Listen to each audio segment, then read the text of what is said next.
ntabwoba Yesu yavuye mu gituro ntitugipfuye Yesu yavuye mu gituro ntitugipfuye ntabwoba Yesu yavuye mu gituro ntitugipfuye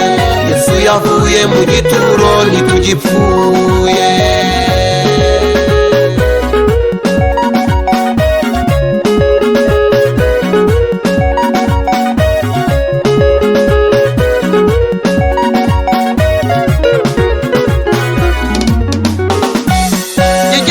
Lazarus iminsi ine mu gituro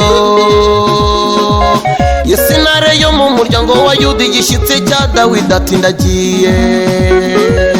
ku munsi wa kane Yesu araseruka yageze kwa Lazarus iminsi ine mu gituro Yesu intare yo mu muryango wa Yuda igishyitsi cya Dawidi ati ndagiye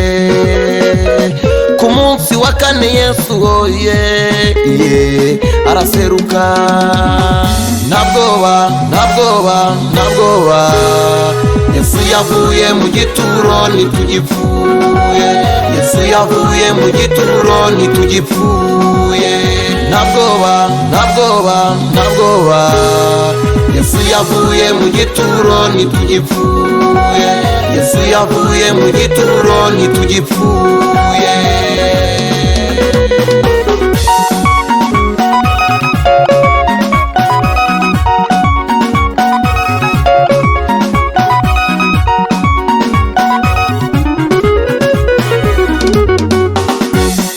ntabwoba namba mfite kuko Yesu yavuye mu gituro ubu turi ku ngoma y'amahoro ubu turarya tugasigaza tubona umuheha tukongezwa undi turi ku ngoma y'amahoro ntabwoba namba mfite kuko Yesu yavuye mu gituro ubu turi ku ngoma y'amahoro ubu turarya tugasigaza tubona umuheha tukongezwa undi turi ku ngoma y'amahoro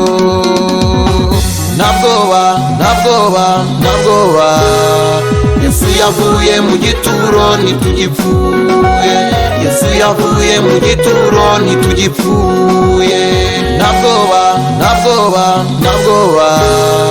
Yesu yavuye mu gituro ntitugipfuye Yesu yavuye mu gituro ntitugipfuye